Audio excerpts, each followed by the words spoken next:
কাঁচা আম ও সজনে ডাঁটা দিয়ে মসুরের ডাল পাতলা ডাল রেসিপি শেয়ার করব।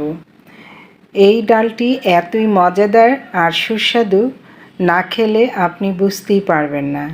আশা করি রেসিপিটি আপনাদের কাছে ভালো লাগবে। দুপুরের গরম ভাতের সাথে এই ডালটা খেতে কিন্তু অসাধারণ। চলুন ভিউয়ার্স, আর কথা না বাড়িয়ে রেসিপিটি শুরু করা যাক। 250 গ্রাম মসুরের ডাল ভিজিয়ে রেখেছি 30 মিনিটের মতো। এটি ফুলে অনেক বড় বড় হয়েছে দানাগুলো। এবার একটি যে হাঁড়িতে আমি রান্না করব সেটাতে নিয়ে নিলাম, আর হলুদ আর লবণ দিয়ে ডালটা সেদ্ধ করে নেব। এজন্য পর্যাপ্ত পানি দিয়ে চুলাটা অন করে দিলাম। ব্যাস, ডালটা সেদ্ধ হতে থাক, আমি 10-15 মিনিট পর ফিরে আসব।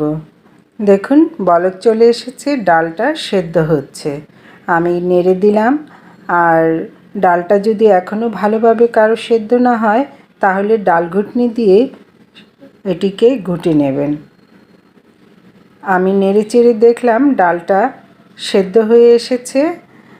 এবার আমি আরও 10-15 মিনিটের মতো এইভাবেই রেখে জাল দিয়েছি। এরপর দিয়ে দিলাম সজনে ডাঁটা। এগুলোকে খোসা ছাড়িয়ে ধুয়ে পানি ঝরিয়ে রেখেছি। এবার ডালে দিয়ে দিলাম। ডালে দিয়ে কিছুক্ষণ নেড়ে চেড়ে তারপর 2টি আম কেটে রেখেছিলাম লম্বালম্বি ফালি করে, সেই আমগুলো দিয়ে দেব।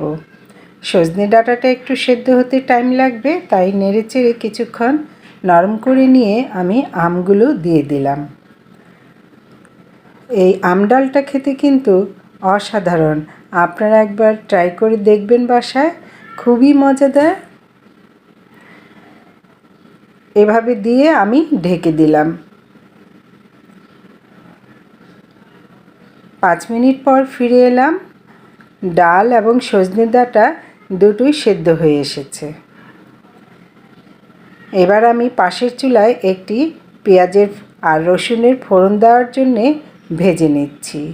এখানে কাঁচামরিচ আর পেঁয়াজ কুচি রসুন কুচিটা দিয়ে দিলাম। এতে করে ডালের স্বাদটা দ্বিগুণ বেড়ে যাবে।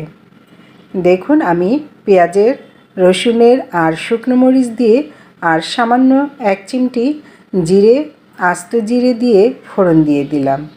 কি মজা হয়েছিল ডালটা, তা আপনারা রান্না করে খেলেই বুঝতে পারবেন।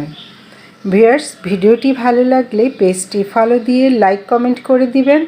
আর যারা ইউটিউব চ্যানেল থেকে দেখছেন তারা চ্যানেলটি সাবস্ক্রাইব করে পাশে থাকা বেল আইকনটি প্রেস করে দিবেন। ধনিয়া পাতা কুচি দিয়ে দিলাম, দিয়ে চুলার আঁচটা কমিয়ে দিলাম। কমিয়ে আমি ঢাকনা দিয়ে ঢেকে রেখে দিব 2-4 মিনিটের মতো। ভিডিওটি শেয়ার করে দিবেন অন্য বন্ধুদেরকে দেখার জন্যে। একটি ডিশে সার্ভ করে নিলাম। এটি ভাত ছাড়াও রুটি, পরোটা, লুচির সাথেও খেতে কিন্তু দারুণ মজা লাগবে। তো ভিউয়ার্স, আজ এই পর্যন্তই। দেখা হবে নতুন রেসিপিতে। সে পর্যন্ত ভালো থাকুন। আসসালামু আলাইকুম। আল্লাহ হাফেজ।